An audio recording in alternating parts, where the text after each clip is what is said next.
We once were silent, now we wanna talk. We weren't the only ones up and down from the block. While y'all were running, we chose to walk. So welcome to another episode of Artist Block. News, journalism, television, it's all happening. My name is Imaad, and this is episode 9 of Artist Block. Allow me to introduce our co-host for today. He's the Vice President of Communications and Media at Shad, a Carleton alumni, and a former CBC journalist. Teddy Katz, say hello. Hi there. Before we begin, if you want to request a topic or if you want to come up here, be sure to follow us on all our social medias. We're ArtistBlockPod on everything, or you can shoot us an email. artistblockpod@gmail.com is going to be the way to go. Be sure to subscribe to us on YouTube, Soundcloud, Google Play Music, and iTunes so you can get these episodes as soon as they come out. So Teddy, today we're going to talk a lot about journalism, and of course we have to talk about your experience. So first I want to start off by asking, when and how did you get your start at CBC? Well, it started out, you mentioned being a Carleton alumni. I went to journalism school at Carleton in the late 1980s. And I kind of, at that point, decided that I wanted to be a sports journalist. Some of my old colleagues from journalism school at Carleton remind me that I used to tell them that one day I want to be a sports journalist. I don't really recall that all that much, but they remind me every time I see them. What sport were you generally interested in? I loved amateur sport. And, I know to some degree that doesn't necessarily exist in the way it did in the 80s, but it's all one now, professional sport, amateur sport. But I love the Olympic sports, and I love telling the backstories of Olympians. So when I was in journalism school, I kind of was leading towards that direction. And then I had a friend who started working at CBC in Toronto. And so I asked her, I said, how do I get into CBC? How do I do what you're doing? And she was also a former classmate of mine in journalism school at Carleton. And she said, well, take 10 different story ideas and get a meeting with somebody at CBC. Just show them the creativity that you have. Show them the 10 different ideas that you have for stories. And most of them were around sports. And I went in, I talked to somebody. They said, oh, that's interesting. But I really think the person you need to talk to is the person who was running a program at that time that was called the Inside Track. It no longer exists, but it was a sports journalism program like no other in Canada that took a look at the backstory and the politics and the culture of sport. And I ended up meeting this producer, and I guess she was impressed enough by what I was presenting. She said, your stories are good, but what are you doing next Saturday? Because there's a cricket match happening between India and Pakistan. It was taking place. Yeah. It was taking place at Exhibition Stadium in Toronto. And this is, 25, 30 years ago. There wasn't a lot of knowledge in Toronto about cricket. Yeah. And aside from the communities where it was super huge, India and Pakistan, why are there going to be 50,000 people down at Exhibition Stadium at the time? And I had to spend a week in a library learning what the rules of cricket, learning why India and Pakistan were so passionate about it, a little bit of the historical context, and then trying to tell a story nationally on CBC radio. That's how I got my start, and then the rest is history. Would you say that you prefer the radio style where it's just audio, or do you like being on camera? I loved radio. I have a funny story where I decided in journalism school to do my honors research paper. It's kind of like your final year-long paper. You do a study of some kind. You can do it in whatever format you like. I did mine as a radio documentary, and it was about combining hockey and an education, and how can you do that, and what difficulties and challenges there are. And I basically interviewed a lot of people all over the country, had a great time doing it, but I was so green. I didn't know anything, so raw. I didn't know anything about radio documentaries. But when I was in university, I used to listen to this program, the Sunday morning on CBC, where they would have radio documentaries from all over the world that would take me on these incredible journeys. And that's what I decided I wanted to do as well. Can you recall when you first got that passion for the journalism in general? Was it like way back when you were in grade 6, grade 5, when you were much younger, or was it like later on in high school? I think it was later on in high school. I realized that I was very interested in sort of current events. I loved finding out about the context, like why is it that this war is taking place in such and such a country? I always liked to sort of, I had that curiosity. I wanted to find out more. And I think if others have that, then journalism is certainly something you might want to consider.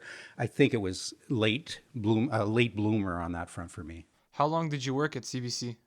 So I worked for about 20 years, for 2 decades. I had the best job in the world. I basically was a national reporter for CBC. I got to go to all the Olympics and the Paralympics and cover incredible sporting events. And my niche became trying to go to these sporting events and tell stories on our newscasts that would be interesting to people who weren't necessarily interested in sports. So I come from a family of 5 boys. My mother didn't really like sports all that much. So I always tried to think, okay, how can I find an angle, a story, a focus for something that's happening? Say it's the 100-meter dash. How can I find a story about that event that's going to interest my mom? So what drove you to leave that amazing job that you had? Must be. It was amazing. What drove me to, I guess, is always looking for the next challenge. I loved the job. I loved journalism. I loved telling stories, untold Canadian stories that were really important for people to hear. So just as an example, my first Olympics was actually in Barcelona in 1992. And I actually had moved to Barcelona to live there for a year in 1992. Wow. I learned Spanish. I actually met my wife in that process. Awesome. She was over living in Spain. And I had the incredible opportunity of covering the Olympics and then staying, because I was living in Barcelona at that time, staying for the Paralympics for athletes with disabilities. And I was amazed to find stories that nobody else had ever been, or to my knowledge, not many people had been telling. And I suddenly was exposed to all of these incredible athletes and this incredible athleticism that I was able to tell on national news stories back to Canada. And that got me, that was kind of the aha tipping point or turning point in my career, because suddenly I was doing things and telling stories for the Canadian public in a way that maybe not many people had had a chance to do. So I was able to catapult from that into a 20-year career at CBC. Now, when you say, why did I change? I was looking for the next challenge. I wasn't necessarily 100% happy with some of the changes I was seeing in journalism. For instance, all the cutbacks that I was seeing across the board, whether it was CBC or newspapers around the country, it was taking away the opportunity for people like me who were subject matter experts. My subject matter happened to be sports journalism. And suddenly you'd walk in the morning, and rather than me presenting different ideas, my 10 different ideas of stories that I could be covering, it was suddenly the producers or the assignment editors basically looking at what stories are actually trending on social media or on our websites. Which ones are most interesting? Well, we want you to go and cover that story. Whether or not it actually is a factual story or not, that's what they kind of interpreted was something that was of interest to the Canadian public. I wasn't so crazy about that direction. On the other, and additionally, what also happened at that time 5 years ago was the Pan Am Games, Para-Pan Am Games came to Toronto. Again, with my passion for amateur sport, my passion for telling stories that I really thought needed to be told, and my ability to speak Spanish, I just thought that this is something I needed to be part of. I needed to help put on this major event that was kind of like a mini Olympics in Toronto. I wanted to be part of that. So that's why I left CBC to go and be part of the organizing committee. So how did you get your start at Shad? So when the Pan Am Games were about to end, I had a friend who had gone to Shad. He was a Shad fellow from the early 1980s, who said to me, Teddy, I don't know what you're planning on doing. I know that you love storytelling. I know that you have contacts in the media all over the country. This organization that I had been part of when I was in high school is actually looking for somebody to help raise awareness around the country, somebody who's a storyteller who can help tell their stories. And I said, well, tell me, what is Shad? I've never heard of it. He said, well, and this person is now in his 50s. He's an investment banker, does mergers and acquisitions on Bay Street in Toronto. He said to me, this was a transformational program that I was part of in high school.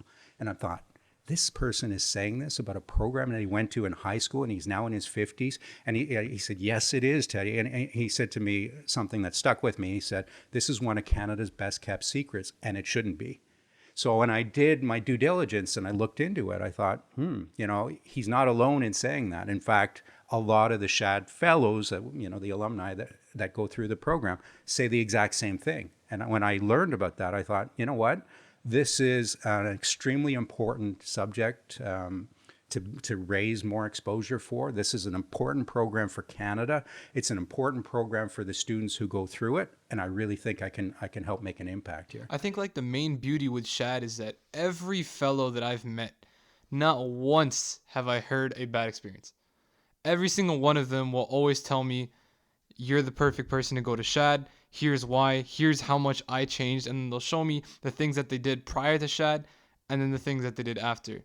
2 weeks ago, I interviewed Alian Khan, who was a Shad fellow.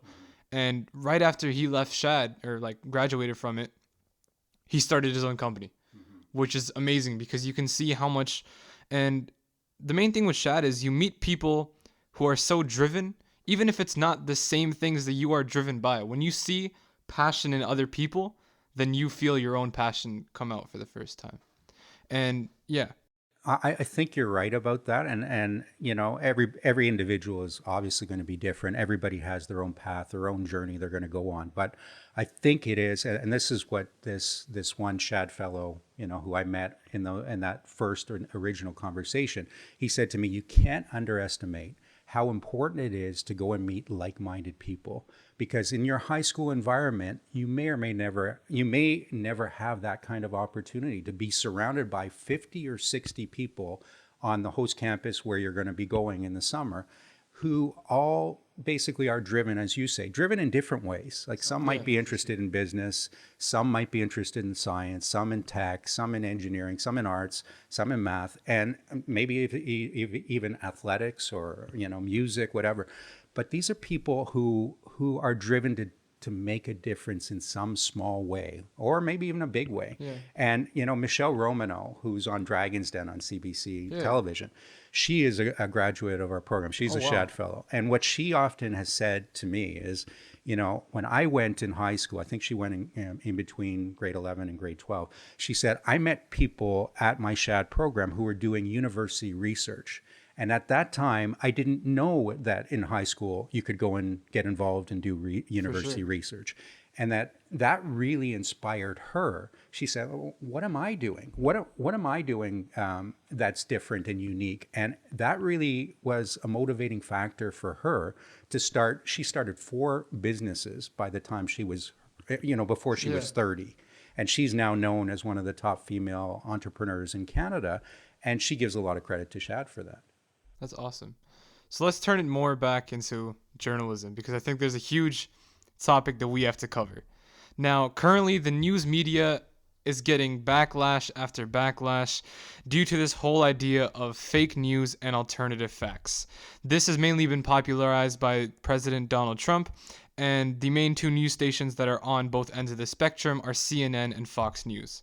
Now, Fox News, it's a general consensus. It's not necessarily set in stone, but it's a general consensus by the public that Fox News is a very right-wing news station. And their opposite is CNN, a left-wing news station. And so during the Obama administration, CNN was always known to praise Obama, or some people will say sugarcoat all of his mess-ups. And then when it came to the new Trump administration, with Fox News, people are saying that they praise him, and they disregard every single one of his faults. So I want to ask you, do you think news stations should remain unbiased when it comes to politics? Well, that's a big question. Yeah. I have to say I'm not impressed with what I see in general from the news media when you talk in that way about the bias, because I was always taught as a journalist that you have to give both sides to a story. And you have to try and stay as neutral as possible and let the listener or viewer or reader decide for themselves how to feel about the story. In fact, some of the best stories that I ever did for CBC were documentaries where I just sort of put myself in the middle of the story and I portrayed the facts as they were, and I let the listener decide the impact that was going to have on them. And I really am not very, I shouldn't say happy, but I don't think it's a good thing for society and for the public to turn on, whether it's CNN or Fox, and to be told how they should be thinking. Really don't think that is really necessarily a good thing that we're seeing. I also am very troubled by the fact of this notion of fake news, and I agree that it is a big problem. I'm surprised that we haven't seen people necessarily in the streets, for instance. People are marching for different things, and I think that's all well and good and very important. But journalism is also so crucial to our society. Good journalism, holding officials, local officials, municipal, whatever, at whatever level, the president, the prime minister, accountable. That is the role of journalists and good journalism. And giving context to current events and current affairs, and letting people see the facts and giving them the history so that they can actually decide for themselves what to make of what's going on. That's so crucial right now, and we're not seeing enough of it. We are seeing it in some circumstances, but I would argue that we're not seeing enough of it, and we really need to see more of it going forward. Was the idea of fake news and alternative facts and that kind of whole knock or fault ever brought up in your career at CBC? I never, from what I remember, never. Like, you couldn't go and put a story on the air in the 20 years that I was there if you didn't have two sources basically backing up. And I think what has happened is social media has been great in many instances, but I think it's also been a pretty negative for journalism it's as always well. been a double-edged sword. And people will actually go out and journalists for that matter will go and put something on social media by having with one comment being made or somebody making one criticism, that can now become a news story with one tweet. And I saw that pretty clearly when I was the director of media relations for the Pan Am Games and Para-Pan Am Games, where we had to speak to whatever was happening in and around the city of Toronto and the province of Ontario. And there were lots of things that were raised that were not necessarily, they didn't have a lot to do with the Pan Am Games, but yet somebody would make a comment and then we suddenly had to speak to it. And that's a troubling aspect for me of some of the changes that we're seeing right now with journalism. Is I think there's been a movement to try and be quick with news, to react maybe before you have all the necessary facts. And so I think in some degrees, the media companies have kind of hurt themselves by getting involved in that and not necessarily taking the time necessary to make sure they have the story and make sure they have the story right. I think now more than ever, the idea and the precaution of fake news is just more prominent because, in the past, there was minimal ways to fact check news. You'd have to go to the library, you have to actually find the sources. So then do you think these stations and these news channels right now have adapted to this new digital age where I can just Google exactly what you said and see if it's true or not? Well, I think that, when it's hard for me to give a great answer to that, but I'll tell you when I started as a journalist, a lot of times I remember in my journalism program at Carleton, I remember one of my journalism professors in the first class saying, a journalist knows a little bit about everything, but not much about anything. It's kind of like you become an instant expert on every subject when you're throwing something that you may not have any knowledge of. And by the end of the day, you have to become kind of an expert on it. So when we were given stories, in my early days at CBC, you would spend hours in the library looking up all of the stories that you could find on that particular topic so that you could try and sort out what's factual from non-factual. Nowadays with Google, I think it's probably a little bit easier for you to go and search out all those stories, but it may be a little bit harder to find which ones are actually factual from somebody maybe making something up and putting it out on the World Wide Web. That now I think is more problematic than it is helpful for journalists. Would you think, in like in your opinion, do you think that there should be a governing body of incorrect news on the internet? Well, I think there are some media organizations out there that are, I think, trying to do stuff like that, where they're trying to make sure. I've heard of one. I think it's a company that sort of modeled along the lines of Wikipedia, but for journalism, where they're trying to hire journalists and trying to fact check and make sure that their stories are 100% accurate. There's also organizations, I know we have a former Shad fellow who's now part of this media organization based out of BC called Discourse Media. And one of the things they're trying to do is, and again, it's run by some former journalists, they're trying to give people the local news that they're no longer getting in their local communities, in part because these companies or these newspapers are closing by the second. And they're saying, Discourse Media is saying, we're going to provide the news. People are going to pay us a subscription fee. And through the public interest in trying to make sure that we have good quality journalism, we're going to be able to hold our local officials accountable. So there's a debate whether or not that is sustainable and whether or not the public will actually go and pay for that kind of service. I think we've seen it in some instances with, say, the New York Times and that kind of thing. And my hope is, I plan to go and subscribe to organizations like that, because I think it's very, very important for us going forward. I think the need now for good journalism is higher than ever before. The need for good storytellers is more necessary now than ever. And so I'm actually pretty hopeful in the long term for journalism, because I think with all the noise out there, it's a lot harder for people to tell fact from fiction. And I think the good journalists can stand above the crowd and help clear out some of that noise and make it make the world more understandable for people. I would agree, because I think I finally learned what storytelling was just last week. So I went to this event called the Junior Economic Forum, and they brought in Tony Chapman, who has started one of the most popular advertising agencies in Canada as well as in Australia. And his entire speech, although like the entire forum and the convention itself was more finance based, more business based, he went up and just talked about attention and storytelling. And I didn't necessarily think that storytelling was a talent, or B, something that was that hard.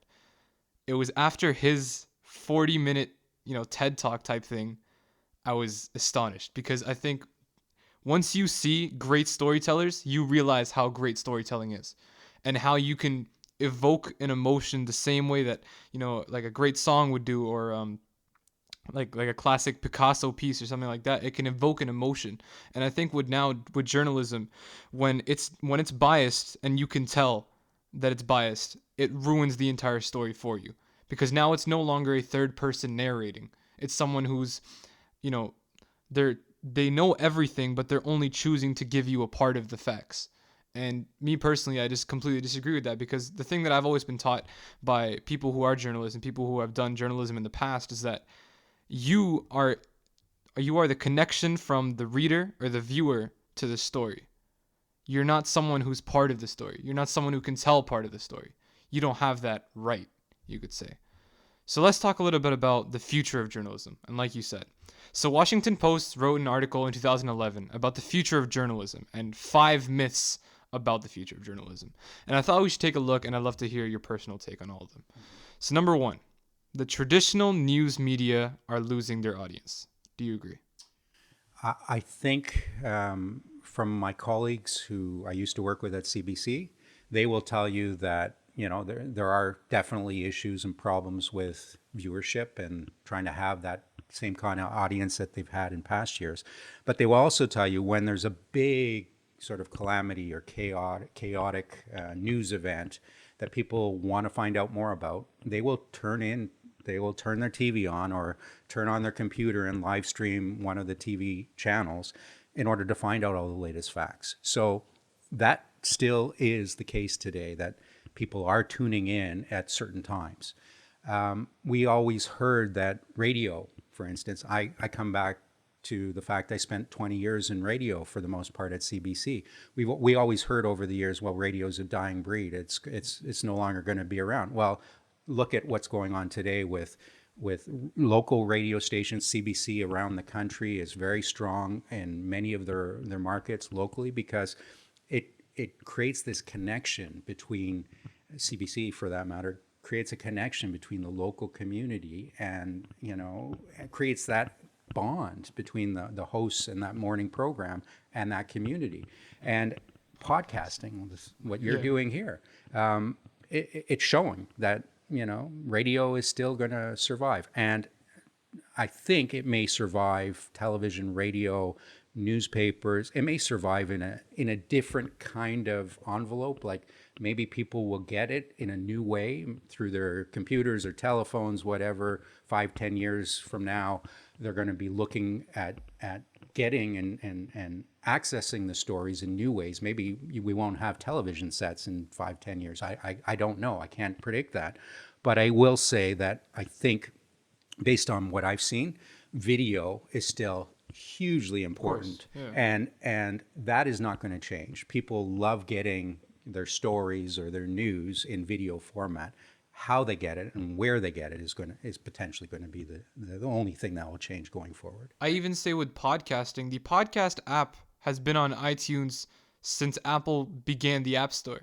And consistently every year people say that podcasts are dying. And then I was consistently told, because podcasting to my generation right now is not the most popular form of getting content. But the reason why I started it was because I could tell this is something that doesn't die. Even radio, people always tell me, oh, like the whole idea of having a radio job is not that popular anymore. But people will still tune in every morning to their classic radio station. And just like you said, you have that bond with them. They are your people that you're consistently tuning into every morning. You look at all the music stations, Kiss 92.5, the Roz and Mocha show in the morning. They're iconic because everyone in Toronto knows them. And I think it's really important to know where your hosts, where your journalists are from, because you feel that connection to them. You may not ever meet them, but it's as if you were around them every single day. I used to have people, when I was on the radio, I used to have people say to me when they would meet me in person, oh, you don't look anything like I envisioned. And that's what people have, this vision. And that's the great thing about radio is you can create these images and these great pictures, mental images in people's minds, and they feel they know you. When you're right, when they come up to you, they feel like they know you even though you've never met them before. Yeah. Myth number 2, online news will be fine as soon as the advertising revenue catches up. So Washington Post said that journalism thrived in decades past because news media were the primary means by which industry reached customers. In the new media landscape, there are many ways to reach the audience, and news represents only a small share. So this is a myth, according to the Washington Post, that online news will be fine as soon as advertising revenue catches up. Do you think that this is true now? Because again, this is an older article. It's from 2011. So a lot of the things that they're saying are kind of not as relevant now. But again, what do you think? Hard to say again, because I think the old model of news media and the advertising model around news media, especially for television, I think that is going by the wayside. Like companies are not going to invest huge amounts of money in television advertising going forward. They may do it online through Google, Facebook, that kind of thing, but that's the nut that all of the news media are trying to crack right now. They're trying to figure out, like I mentioned before, can we charge some kind of subscription fee to have good quality journalism, and will people pay for that? That's still the $1 million question for a lot of these news organizations, and I don't think we have the answer yet. I'd even say with news stations and organizations, the articles haven't died. In fact, the articles have actually soared higher, because I think the way that you digest, sitting down and putting on the TV and watching a whole hour of primetime television is much different than going on in the morning, checking your Google Now cards, and the first thing that you see is an article.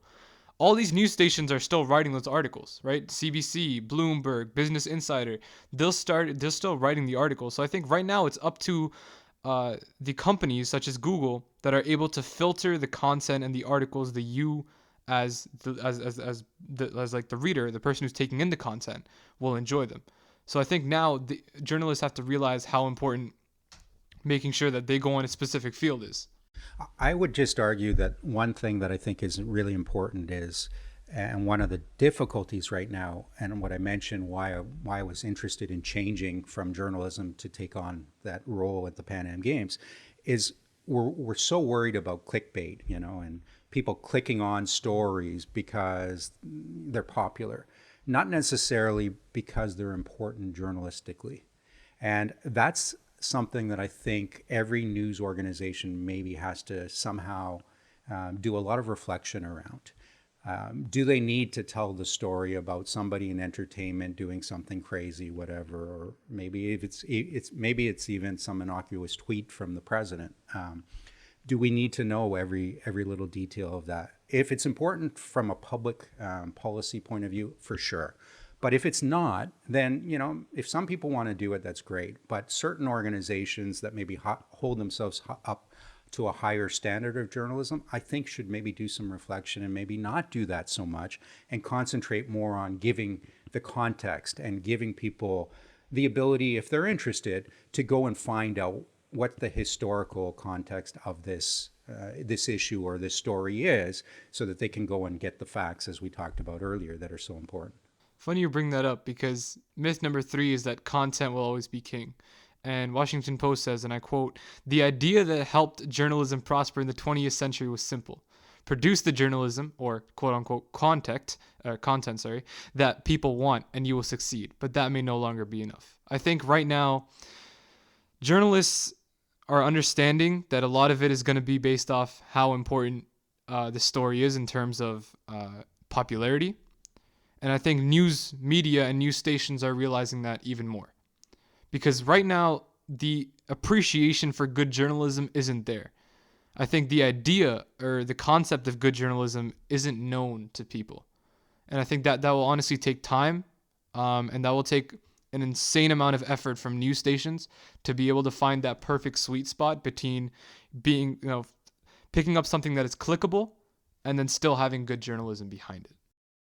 Yeah, I think that has been an ongoing issue for media outlets going back years to when I was, at CBC for 20 some odd years, is, making sure that there is a certain standard that you're holding yourself up to, and that you're giving to your audience or to your viewers or to your readers. And I think there has to be a lot more reflection on that. I think that has been something that I think has happened in our society, where people are reading certain stories. And again, that sort of came back to the point I was raising earlier, where just because somebody necessarily is clicking on the story doesn't make it an important story. And I think we need to really give some careful reflection to that in sort of our selection of stories. And to go back to Discourse Media, the organization in BC that I was referencing, they actually are trying to help people along in the process in terms of understanding and being transparent about what is involved in journalism, because I think they realize that there's a real issue right now, and people don't understand necessarily right from wrong, and what's good journalism and what's not, and how does this process work. So they actually, when they're going out and doing their interviews, they actually will put out some clips or interview clips on Instagram, for instance, saying, "Oh, I'm here in this." They won't actually wait till they actually have the completed story, which is how we used to do it in the past. They'll actually put it out as they're going along, so that people can actually be part of the process and understand what's involved and who they're talking to, and get more of the raw interviews, and just follow along on the process. I think that will be really helpful going forward, to have more of that kind of thing. Yeah, for sure. Myth number 4, and this is probably the one thing that I would disagree with. I don't really get how it's a myth. Newspapers around the world are on the decline. Would you agree? Oh, absolutely. I think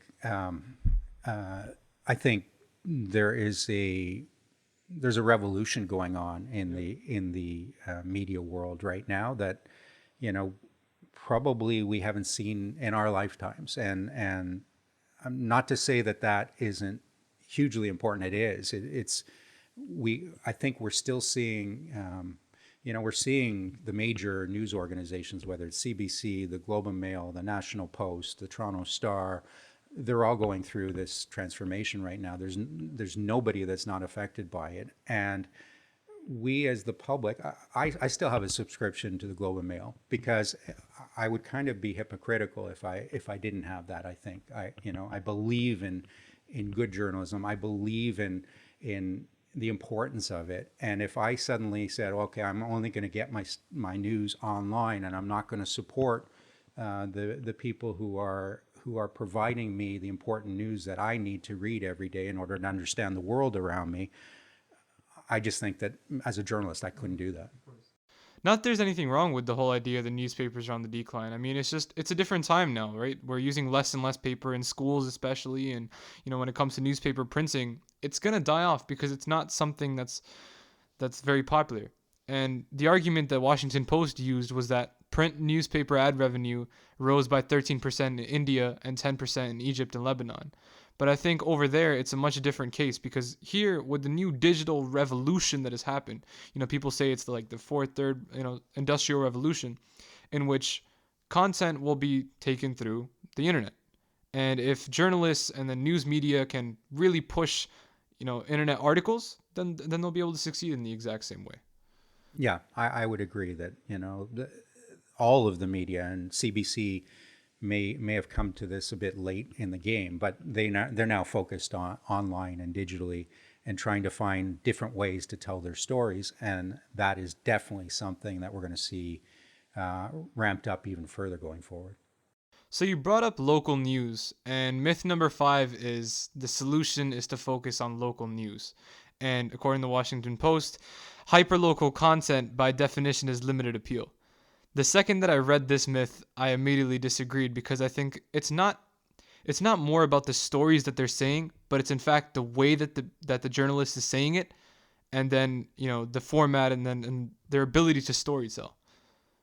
Yeah, I think so. Their myth is that it has limited appeal having local content. I would disagree with that.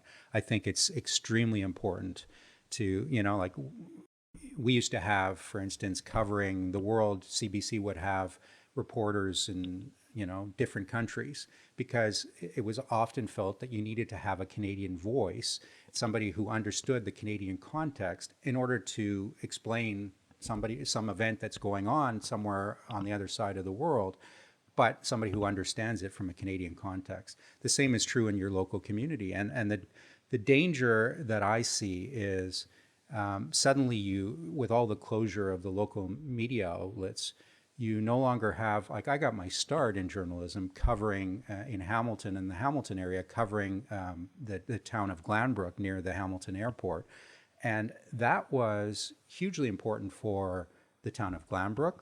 It was hugely important for young journalists to go and learn the ropes, to be able to go and learn what happens in a local community. And now those kinds of opportunities are few and far between. And I think that is going to be extremely harmful for the community itself, but also for the journalists who like me, had a chance to sort of learn the ropes by being part of that. Do you think, will traditional news anchors such as you were live on, or will independent YouTube channels such as BuzzFeed and Beam News overthrow them? Because I think there's been this whole revolution with Beam News, especially, is a great example, which was started by Casey Neistat, a YouTuber.